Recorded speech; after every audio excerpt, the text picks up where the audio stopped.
Hey guys, this is part 2 of my story so far. Part 1 kind of went over my first miscarriage and my diagnosis, and that's pretty much about it. So my diagnosis was a bicornuate uterus, if you haven't watched it, and I did get my second positive pregnancy test on May 19th. I went into this pregnancy so hopeful. Since the first pregnancy was, I was told to me that it was a fluke, I really felt like I had a good chance of being able to carry this next one. So, of course, I was scared. I went into this pregnancy much different. The first one, it was totally carefree. I didn't really worry about a lot of stuff. But this one, I was definitely more scared. I actually, about 7 weeks into my pregnancy, I did order a home Doppler so I could hear the heartbeat. Obviously, a lot of doctors advise you not to do that because they're afraid that you will freak yourself out if you can't find the heartbeat. But I felt like I had a good grip on the idea that there probably are going to be times that I won't be able to find the heartbeat and that I'm not going to scare myself. So I actually think I found the heartbeat officially when I was 9 weeks along. And at that point, I heard it every single day. I checked it pretty often. I usually would go every couple of days, especially as the pregnancy progressed. I maybe go every week. So I went to this pregnancy, yes, scared, but I was so in love with this baby. I shared it from the minute I found out I was positive. I had a positive pregnancy test. I wanted everyone to know that I was pregnant, and I just wanted to enjoy every minute of it, no matter if I was going to allow me to carry him for only a couple weeks or until the end. So I wanted to just enjoy it completely, and that's exactly what I did. And we got through that first trimester. Amazing. I had a lot of ultrasounds done in the beginning because I went to a lot of doctor's visits. I would go into the doctor's office and tell them, this is my first this is my first visit, can I get an ultrasound? And they would, and I had it probably checked every once a week, twice a week until the first trimester was over. Everything was perfect. Everything was always great. I kind of was also trying to decide which doctor I wanted to go with. The doctor I decided to go with was super nice. She said that she was actually going to order me a really in-depth ultrasound early on. It was about 9 weeks that I did that. And she really wanted to get an idea of what my bicornuate was. You know, how bad was it? So they did, and they actually told me at this point that my bicornuate uterus was not slight, that it was actually a little bit worse than slight. She didn't explain exactly how bad it was. She never said that it was like a septum, which a lot of, some women have a complete septum where the baby literally can only grow on one side of the uterus. But she never said that it was that, but she just said it wasn't a slight bicornuate. It was a full bicornuate uterus. So that was a little frustrating, but she really only described it as the fact that the only real problems that I might come across is that I could go into preterm labor and preterm delivery. And then the other idea is that if the baby is breached, in most normal pregnancies, they can easily turn the baby on the outside. But with a bicornuate uterus, they will not even attempt to touch you. They will not do that. So you're an automatic C-section at some point. So that was upsetting to me. I mean, obviously, in the end, I just want a baby, and I don't care if I have to have a C-section. But I do want to have a natural birth, or at least a vaginal birth. That's something that honestly I've always dreamt about. It's never scared me. It's something I've always embraced and really looked forward to being able to push my baby into the world. And it was kind of upsetting to know that actually my chances are higher that I will not be allowed to do that and that I will need a C-section. Doctors just will not touch you if the baby is breached. They will not even attempt to turn.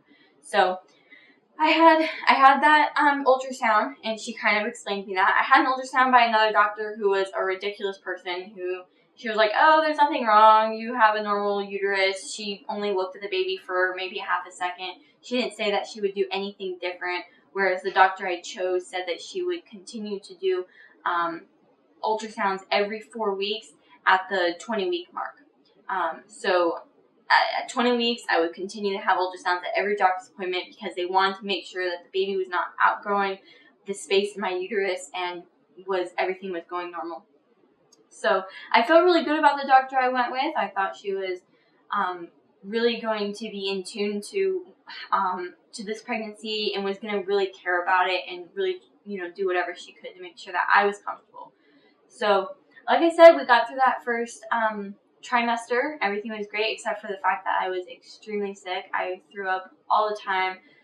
I was very, very sick, but I really did embrace every puke, every sickness, everything I dealt with because I loved it. I knew that everything was going good and the baby was growing and I was doing this and for a reason. And so I really did embrace my morning sickness. So let's see. So at about 15, 16 weeks, I actually felt really, really comfortable with the pregnancy that I actually lent my Doppler to a friend because she had just gotten pregnant and she was feeling a little bit anxious about her pregnancy. So I told her that this had helped me greatly and it really gave me confidence. It really made me feel a lot better about the pregnancy, being able to hear that heartbeat. And I just felt so comfortable in my pregnancy that I didn't feel like I needed it that often. So at 14 weeks, I actually had a gender reveal, which was super fun. I invited tons and tons of family. We had about 20 people in that room. And the gender reveal is cool because it's not at a doctor's office. It's more like a intimate setting where you can really see the baby, and get to really kind of bond. And of course, they're going to tell you what the baby is. So they actually revealed that this baby was a boy again. So that was really fun to getting to find that out and getting to experience that with all my friends and family and stuff. And actually at this visit, they did explain, they kind of made some comments about the fact that he didn't seem like he had a lot of water in there, which I thought was a weird statement. I felt like I was drinking a lot of water, but it worried me. And they also said that he seemed a little bit small. And I actually can show you guys some pictures that they took. Like, here's a picture at 14 weeks. I feel like he looked totally normal. Like, it doesn't seem like he doesn't have a lot of water. But in actually another photo, I'll show you this one. If you kind of look at it, I feel like his water did like he was all stretched out and he kind of seemed squished to me.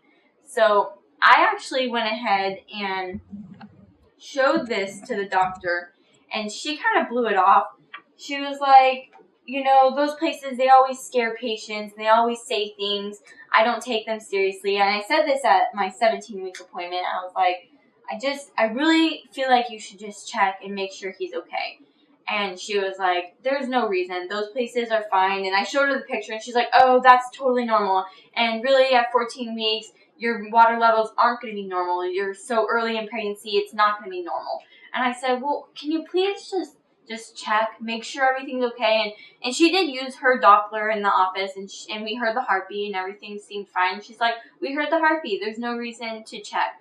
And I just, for my own peace of mind, can you check? No. And I didn't just ask her. I begged her so much. I asked her, like, why can't you? Is it the time? Why can't you do an ultrasound for me? Is it the money? Will my insurance not pay for it? Because I have good insurance. There's no reason why they wouldn't pay for it. What is the reason why she wouldn't do it? And she just kept saying, like, there's no reason. There's no reason to do that. It's not going to be normal even if I show you. And so I was very upset, but I didn't totally freak out because I was 17 weeks and I actually had an anatomy scan in 2 weeks, when I would be 19 weeks in 5 days. So I I didn't totally freak. I mean, I was mad, and it definitely worried me for when it did come time to actually deliver, because obviously she was not going to waver, like, just because of how I felt. She was not going to give in. She was going to be the doctor, and she was going to be in charge, and that was going to be the end of it. So it didn't worry me, but I was like, you know what? If we see any more red flags, then we'll actually take care of it. But right now, I'm not going to freak out. I heard the heartbeat. Everything's fine. She feels like everything's fine. And so I didn't press any further for the ultrasound. But so we then went. I did ask for my Doppler back from my friend about 2 weeks before 2 days, maybe a day before my anatomy ultrasound.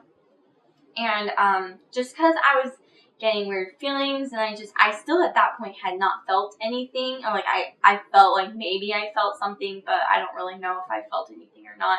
And so I felt like I wanted to just check and see if everything was okay. So I brought the Doppler home, and me and my mom kind of tried to find it, and we were having no luck. We really were not able to find anything. But like they said, there's going to be times when you're not going to be able to find the heartbeat, so don't freak. So I really tried not to freak myself out. I really tried to go, you know what, these things are not reliable. You're not always going to be able to find the heartbeat. But I also was like, there's no way anything's going to happen at 19 weeks and 4 days at that point. I'm sure everything's fine. They did tell me that I had I think it's called an anterior placenta. So basically that means that the placenta is kind of in front of the baby, which can make it harder to hear or feel the baby. So I kind of was like, oh, well, maybe it's harder to also feel or hear the baby's heartbeat. So I went ahead and just kind of blew it off, but I was definitely worried in the back of my head. I didn't really want to express that to anyone, but I was worried. And actually, so was my mom, and she didn't really express it either to me because she probably didn't want to scare me. But we were all very nervous, and I'd actually been kind of freaking out about this anatomy scan for a few weeks. I just felt like they were definitely going to tell me something bad was wrong. I didn't think that they were going to tell me that something terrible. I just thought something was going to be wrong with the baby, and nothing that couldn't be fixed, but just something that was going to be wrong. So I will go ahead and kind of explain how that anatomy scan went in my part 3. I know this is getting long, but I'll get there. So in part 3, just go ahead and go to that, and you'll hear more there. Thanks.